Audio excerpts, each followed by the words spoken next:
আমি পাইনি, এর মানে কি আমাদের সমাজ এখনো জাগ্রত নয়।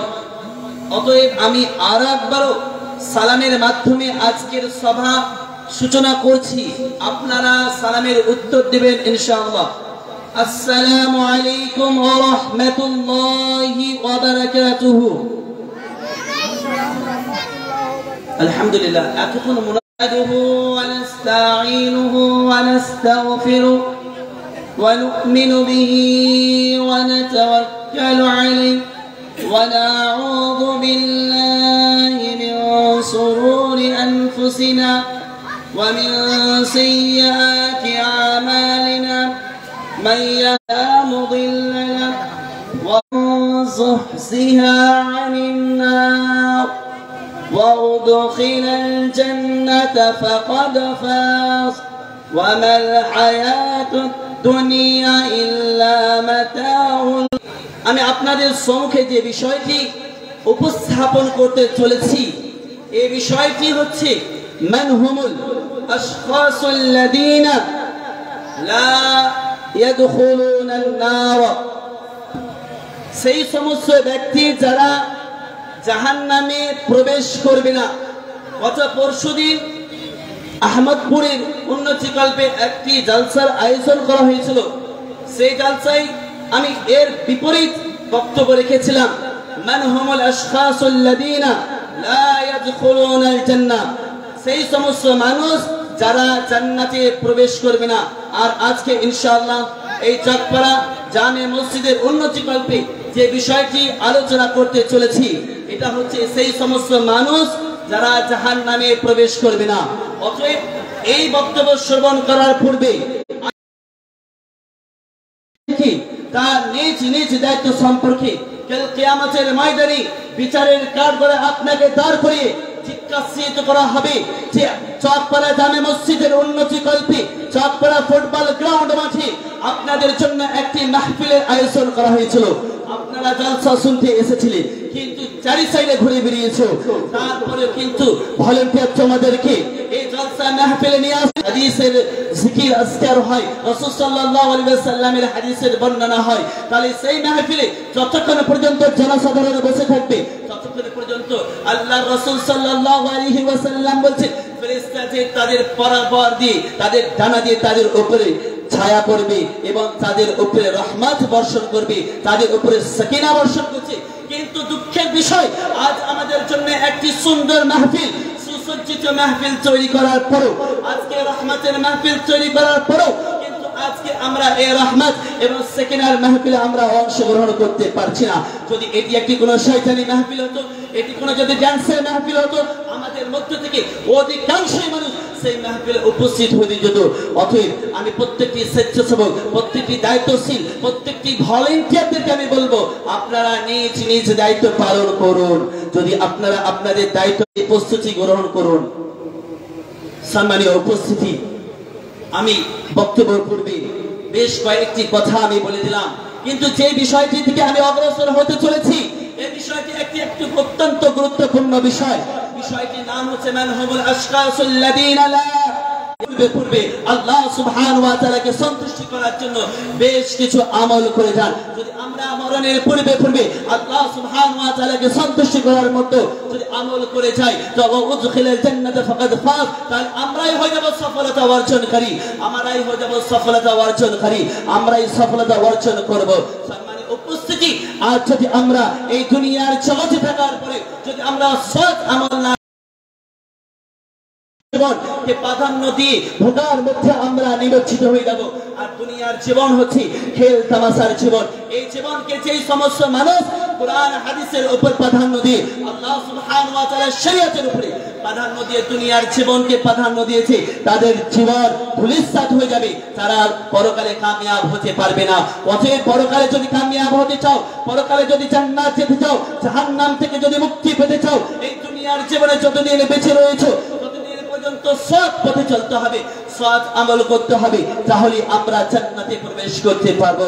এখন প্রশ্ন হলো আমরা সৎ পন্থায় কেমন ভাবে চলবো, কি আমল করলে আমরা জান্নাত যাব, কি আমল করলে আমরা জাহান্নাম থেকে মুক্তি পাবো। সম্মানের উপস্থিতি, আবু বকর ইসলামিক একজন বিশিষ্টতম দায়ী মুহাম্মদ আবু বকর বলছেন যে 10 প্রকার জিনিস রয়েছে, যদি আমরা এই 10টি জিনিসের উপর আমল করি তাহলে আমরা এই 10টি জিনিসের উপর আমল করার কারণে আমরা জাহান্নাম থেকে মুক্তি পেয়ে জান্নাতের দিকে যাব। সর্বপ্রথমে হচ্ছে ইলমুন বিলা আমালি। ইলমুন বিলা আমালি, আমাদের কাছে জ্ঞান রয়েছে তারপরেও কিন্তু আমরা জ্ঞান অনুযায়ী আমল করি না। যদি এই রূপ হয়ে থাকে, আমাদের কাছে ইসলামিক জ্ঞান থাকার পরও যদি আমরা নামাজ না পড়ি, যদি আমরা রোজা না রাখি, যদি আমরা আমর বিল মারুফ ওয়া নাহি আনিল মুনকার যদি আমরা নির্দেশ না দিই, তাহলে আমরা ইয়া আইয়ুহাল্লাযীনা আমানু লিমা তাকুলুনা মা লা তাফআলুন হয়ে যাবে। আমরা জানি তারপরে কিন্তু আমরা সেই বিষয়ের উপরে আমল করি না, তাহলে আমরা জান্নাতে কোনোদিন প্রবেশ করতে পারবো না। সর্বপ্রথম হচ্ছে আমরা যে বিষয় সম্পর্কে জ্ঞাত রয়েছি, যে বিষয় সম্পর্কে আমাদের জ্ঞান রয়েছে, সেই বিষয়ের উপরে আমাদেরকে আমল করতে হবে, তাহলে আমরা জাহান্নাম থেকে মুক্তি পাবো। দ্বিতীয় নম্বর হচ্ছে আমালুন বিলা ইখলাসিন। যদি আমরা থাকতে পারি আমল করব, যদি আমরা আল্লাহ সুবহানাহু ওয়া তাআলার নিয়াত অনুযায়ী আল্লাহ সুবহানাহু ওয়া তাআলার উপরে ঈমান রাখা অবস্থায় আল্লাহ সুবহানাহু ওয়া তাআলা যে বিষয়ের উপরে আমাদেরকে হুকুম দিয়েছেন সেই অনুযায়ী যদি আমরা আমল করি তাহলে আমরা জান্নাত যেতে পারবো। আর যদি আমল করি আর ইখলাস ছাড়া তাহলে আমাদের আমল কবুল হবে না। আল্লাহ সুবহানাহু ওয়া তাআলা পবিত্র কুরআন সূরা বাইয়িনার মধ্যে বলেন, ওয়া মা উমিরু ইল্লা লিয়াবুদুল্লাহ মুখলিসিনা লাহুদ্দীন। আমি তোমাদেরকে নির্দেশ দিয়েছি যে তোমরা ইবাদত করো আমার হুকুম, এবং তোমরা খালিস ভাবে আল্লাহ সুবহানাহু ওয়া তাআলার জন্যই ইবাদত করো। রাসূল আকরাম সাল্লাল্লাহু আলাইহি ওয়াসাল্লামের হাদিস, ওমর বিন খাত্তাব রাদিয়াল্লাহু তাআলা আনহু বলেন, ইন্নামাল আমালু বিন্নিয়াত। যে কোনো কর্ম করো না কেন সেই কর্মের পূর্বে তোমরা নিয়তকে সঠিক করো। আর যদি আমরা নামাজ পড়ি, আমরা যদি রোজা রাখি, আমরা যদি দান করি, সাদকা করি, তার পূর্বে যদি আমাদের সঠিক নিয়ত থাকে তাহলে এই নিয়তের বদৌলতে আমরা জাহান্নাম থেকে মুক্তি পেয়ে জান্নাতের দিকে অগ্রসর হব। আমাদের নিয়ত যদি সঠিক থাকে, আল্লাহ সুবহানাহু ওয়া তাআলা পবিত্র কুরআনের মধ্যে বলেছেন, ওয়া মান ইউকা শুহা নাফসি ফাউলাইকা হুমুল মুফলিহুন। যারা কৃপণতা ছাড়বে তারাই হবে সফলতা অর্জনকারী। আজ আমাদের কাছে ব্যাংক ব্যালেন্স রয়েছে, আমাদের কাছে টাকা পয়সা রয়েছে, ধন দৌলত রয়েছে, আমরা মসজিদ মাদ্রাসার জন্য দান করছি না, আমরা মসজিদ মাদ্রাসার জন্য সদকা করছি না, আমরা মসজিদ মাদ্রাসাকে দিচ্ছি না। যদি আমরা পয়সা থাকার পরেও যদি দান খায়রাত সদকা না করি তাহলে এই পয়সা কাল কিয়ামতের ময়দানে আমাদের জন্য একদিক কান সাফ হয়ে আসবে আর এই পয়সা আমাদেরকে দংশন করতে থাকবে। অতএব যাদের কাছে ধন সম্পদ রয়েছে, এই ধন সম্পদের থেকে একটি নির্দিষ্ট পরিমাণ আল্লাহর রাস্তায় আমাকে আপনাকে সকলকে ব্যয় করতে হবে। যদি আমরা ব্যয় করি, যদি আমরা দিই, তাহলে আমরা জান্নাতে যেতে পারবো। রাসূল আকরাম সাল্লাল্লাহু আলাইহি ওয়াসাল্লাম মাল সম্পর্কে বলতে গিয়ে বলেছেন, আস-সাদাকাতু তুতফিউল খাতায়া কামা ইউতফিল মাউন নার। রাসূল সাল্লাল্লাহু আলাইহি ওয়াসাল্লাম বলেছেন, সাদাকা মানুষের গুনাহগুলোকে মিটিয়ে দেয়, সেই রূপভাবে পানি আগুনকে নিভিয়ে দেয়, সেই রূপভাবে সাদকা মানুষের গুনাহগুলোকে মিটিয়ে দেয়। এই রূপভাবে রাসূল সাল্লাল্লাহু আলাইহি ওয়াসাল্লাম সাদকা সম্পর্কে বলতে গিয়ে অনেক হাদিস বলেছেন। যারা সাদকা করবে তাদের জন্য জান্নাতের দরজা খুলে দেওয়া হবে, যারা সাদকা করবে তাদের জন্য জান্নাতের ঘর বানিয়ে দেওয়া হবে। রাসূল সাল্লাল্লাহু আলাইহি ওয়াসাল্লাম আরো বলেছেন, যদি সাদকা করি তাহলে আমাদের এই সাদকা আমাদের বিভিন্ন রোগের ঔষধ হিসেবে ব্যবহৃত হবে।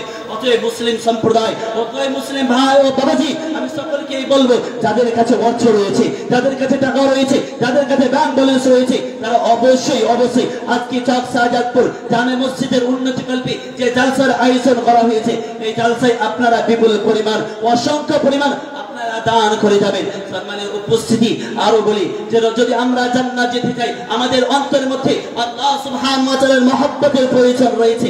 যদি আমরা আল্লাহকে বাদ দিয়ে অন্য কাউকে যদি বেশি ভালোবেসে থাকি তাহলে আমরা কোনোদিনই জান্নাত যেতে পারবো না। আল্লাহ সুবহানাহু ওয়া তাআলা পবিত্র কুরআনের মধ্যে বলেছেন, ওয়া মিনান নাস মান ইয়াত্তাখিযু মিন দুনিল্লাহি আনদাদা ইউহিব্বুনাহুম কাহুব্বিল্লাহ ওয়াল্লাযীনা আমানু আশাদ্দু হুব্বান লিল্লাহ। মুমিন তো হবে তারাই যারা সমস্ত জিনিসের ভালোবাসার পূর্বে আল্লাহর ভালোবাসাকে সর্বাধিক ভালোবাসা। তো দূরের কথা, আল্লাহকে ভালোবাসা বাদ দিয়ে প্রেমিক প্রেমিকাকে বেশি ভালোবাসে। প্রেমিক প্রেমিকার জন্য 7 সমুদ্র 13 নদী পার করতে পারে, একজন প্রেমিক প্রেমিকার জন্য আসমানে 4 হাতে নিয়ে আসতে পারে, কিন্তু আল্লাহর জন্য মসজিদে আসতে পারে না, আল্লাহর জন্য মসজিদে দান করতে পারে না, আল্লাহর জন্য এই মসজিদের জন্য দান করতে পারে না। আজ আমাদের কাছে আল্লাহর মহব্বত থেকে প্রেমিক প্রেমিকার মহব্বত বেশি হয়ে গেছে, আজ অপরের মহব্বত বেশি হয়ে গেছে। যদি আমরা আল্লাহকে মহব্বত করা বাদ দিয়ে অন্য কাউকে বেশি মহব্বত করি, অন্য কাউকে যদি আমরা ভালোবাসে থাকি, তাহলে আমাদের জন্য জান্নাত হবে না, আমাদের জন্য জাহান্নাম হবে। রাসূল সাল্লাল্লাহু আলাইহি ওয়াসাল্লাম আরো বলেছেন, রাসূল সাল্লাল্লাহু আলাইহি ওয়াসাল্লাম আরো বলেছেন যে এইরূপ ভাবে যদি আমরা জান্নাত যেতে চাই, তাহলে রাসূল সাল্লাল্লাহু আলাইহি ওয়াসাল্লাম নামাজ সম্পর্কে বলেছেন, মান হাফাযা আলা সালাওয়াতিল খামস মা'a উযুইহা ওয়া মাওয়াকিতিহা ওয়া রুকুইহা ওয়া সুজুদিহা। রাসূল সাল্লাল্লাহু আলাইহি ওয়াসাল্লাম বলেছেন, যদি কোন ব্যক্তি 5 ওয়াক্তের সালাত এবং ওযু সময় রুকু সাজদাকে সঠিকভাবে যদি পালন করে যদি নামাজ পড়ে, তাহলে তার জন্য জাহান্নামকে হারাম করে দেওয়া হবে। রাসূল সাল্লাল্লাহু আলাইহি ওয়াসাল্লাম আরো বলেছেন, যদি কোন ব্যক্তি মাগরিবের আগে এবং ফজরের আগে যদি নামাজ পড়ে, তার জন্য জাহান্নামের আগুন হারাম করে দেওয়া হয়েছে। রাসূল সাল্লাল্লাহু আলাইহি ওয়াসাল্লাম আরো বলেছেন, যদি কোন ব্যক্তি ফজরের জোহরের আগে 4 রাকাত সুন্নাত এবং জোহরের পরে যদি 4 রাকাত সুন্নাত পড়ে, তার জন্য জাহান্নামের আগুনকে হারাম করে দেওয়া হয়েছে। রাসূল সাল্লাল্লাহু আলাইহি ওয়াসাল্লাম আরো বলেছেন, জাহান্নামের আগুন হারাম করতে চাও, তাহলে তোমরা আল্লাহর রাস্তায় আল্লাহর পথে চলো, তাহলে তোমাদের জন্য জাহান্নামের আগুনকে হারাম করে দেওয়া হবে। রাসূল সাল্লাল্লাহু আলাইহি ওয়াসাল্লামের হাদিস আরো বলেছে, যার চোখ দিয়ে অশ্রু ঝরবে, যার চোখ আল্লাহর ভয় ক্রন্দন করে, সেই চোখ কোনদিনই জাহান্নামে যেতে পারে না। রাসূল সাল্লাল্লাহু আলাইহি ওয়াসাল্লাম বলেছেন, মা মিন আবদিন মুমিনিন ইয়াখরুজু মিন আইনাইহি ওয়া ইন কানা মিথলা রা'সিল যুবাব মিন খাশিয়াতিল্লাহ, যদি কারো চোখ দিয়ে এক ফোঁটা একটি মাছির পরিমাণ যদি মাছির মাথা পরিমাণ যদি পানি বের হয়ে যায় আল্লাহর ভয়ে, তাহলে সেই চোখ কোনদিনই জাহান্নামে প্রবেশ করতে পারবে না। আর বলেছেন রাসূল সাল্লাল্লাহু আলাইহি ওয়াসাল্লাম, হুররিমাত আইনুন আলান নার সুহিরাত ফি সাবিলিল্লাহ, সেই চোখ আল্লাহর জন্য আল্লাহর ভয়ে রাত্রি জাগরণ করে, সেই চোখ কোনদিনই জাহান্নামে যেতে পারে না। রাসূল সাল্লাল্লাহু আলাইহি ওয়াসাল্লাম আরো অসংখ্য হাদিস বলেছেন। আল্লাহ সুবহানাহু ওয়া তাআলা মুমিনদের সিফাত বর্ণনা করতে গিয়ে বলেছেন, সূরা মুমিনের মধ্যে বলেছেন, ক্বাদ আফলাহাল মুমিনুন আল্লাযীনা হুম ফি সালাতিহিম খাশিউন ওয়াল্লাযীনা হুম আনিল লাগবি মুরিদুন ওয়াল্লাযীনা হুম লিযাকাতি ফাইলুন। এই আয়াতের মধ্যে আল্লাহ সুবহানাহু ওয়া তাআলা বলেছেন, মুমিন তো হবে তারাই যারা নামাজ পাবন্দি সহ পড়ে এবং যারা বিভিন্ন ধরনের অশ্লীল বেহুদাবাদ খারাপ কাজ এবং জঘন্য কাজ থেকে যারা দূরে থাকে।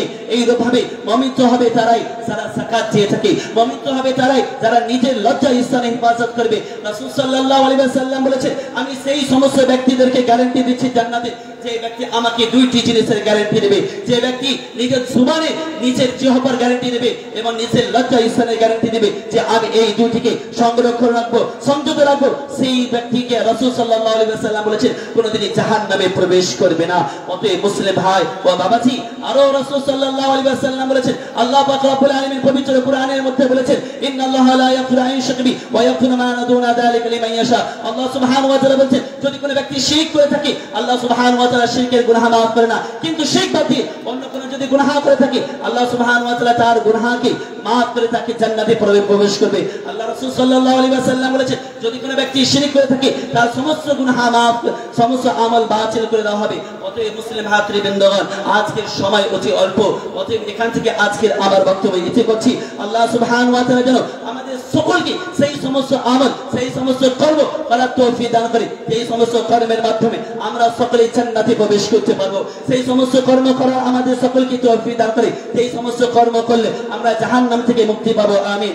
আসসালামু আলাইকুম ওয়া রাহমাতুল্লাহি ওয়া বারাকাতুহু।